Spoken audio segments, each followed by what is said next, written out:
Morning. Well, it is afternoon now, isn't it? Anyway, I hope you have gone out and voted.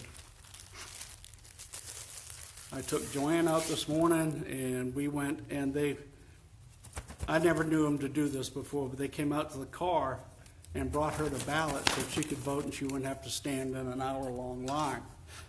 Afterwards, I took her home. I went back and I stood in the line. I love standing in line to vote. The line went from the back door of the church all the way to the highway. People wrapped all the way around the building. It was great. It was wonderful, and very well organized. Everything set up. People there were great.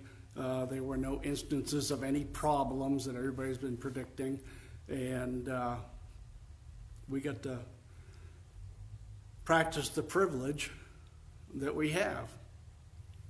And I want you to understand something, that whoever wins, it doesn't change a thing,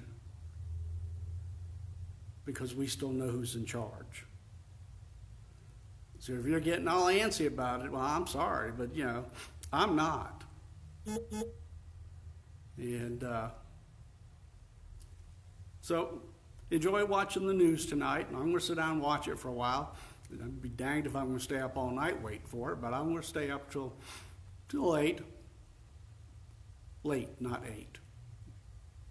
Just because that's my bedtime. That has nothing to do with it. Anyways, we are still collecting the boxes for Operation Christmas Child. We will be receiving them. The last day will be the 22nd here at the church, that Sunday. Please bring your boxes in, get them here. And then they have to be delivered to the collecting place on Monday the 23rd. If you've never done this before, this is a great ministry. It really is.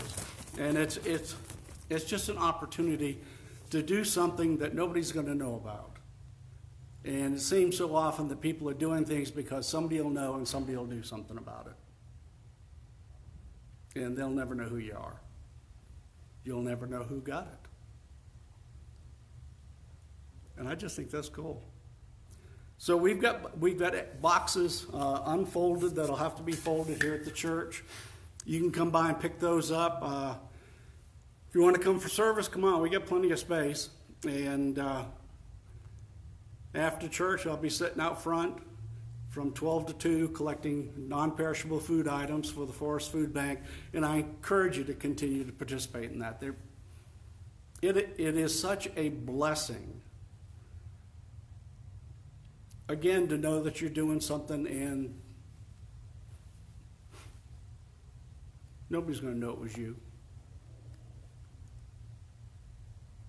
But there are folks that are going through hard times still. They are having to make a choice between food and electricity, food and a house payment or paying the rent.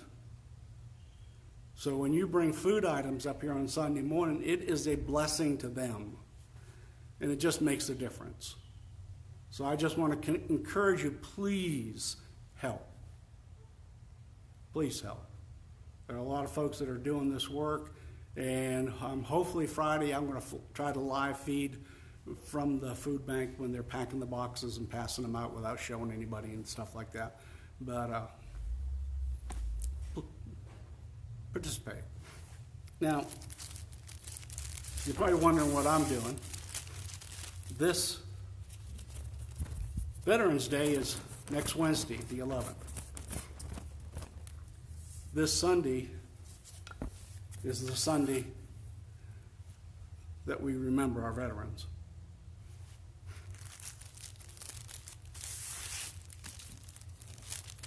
And we at Shiloh have a tradition that I brought with me from a church on the Mount Airy Charge, Republican Grove United Methodist Church, and they would take flags and put them on the graves of the veterans on Memorial Day and then again on Veterans Day. So every 6 months you were putting new flags down. And so we do that. We've got about 26 veterans in our cemetery. And we go out and we take the old flags off and we put the new ones on. We look at the name on the tombstone and we say, "Thank you, sir. Thank you, ma'am." We have veterans out there from the 1800s up through the Korean War. We've got just about every branch out there. It has been a blessing for us at Shiloh to do this, to recognize those who have served. I know that there's a difference between Veterans Day and Memorial Day. I'm not unaware of that, but I don't care. This is the time we recognize our veterans who have served and who've passed on. Normally on Veterans Day during church, we have, in place of passing the peace, we have hug a vet. Well, we won't be doing that this year.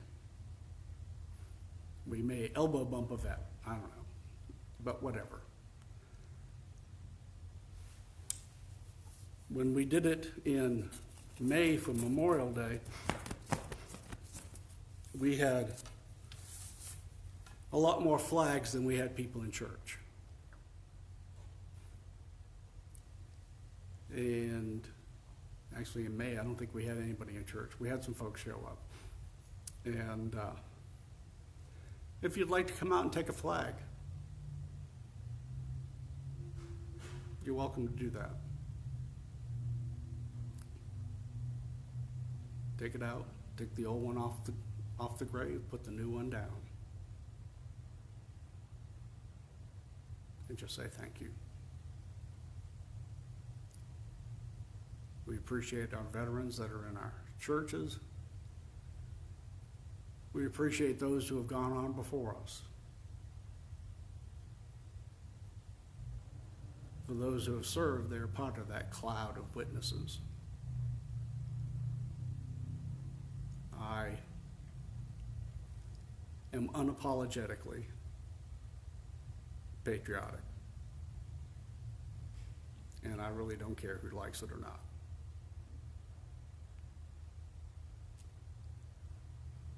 And this is an important day for me. This and Memorial Day are important days. And while I realize some don't agree, I don't care at all. I really don't. It's an important day. It's an important day for us in the church. We recognize our veterans that are still living. We recognize our veterans who have passed. I have a family history of military service. My grandfather, father, brother, sister, every one of my uncles, and more cousins than I can name. And this is just an opportunity for me to say thank you. So if you're out here, you can come to service, or you can just show up after service is over at 12, because that's where we end our service. We end our Sunday service this weekend in the cemetery.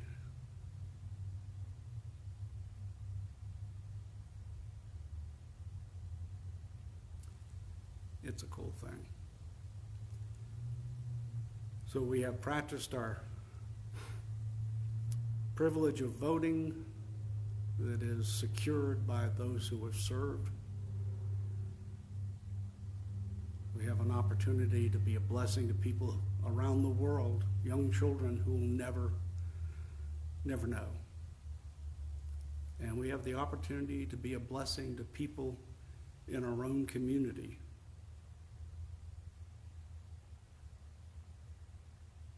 Ain't God good? Yeah, God's good.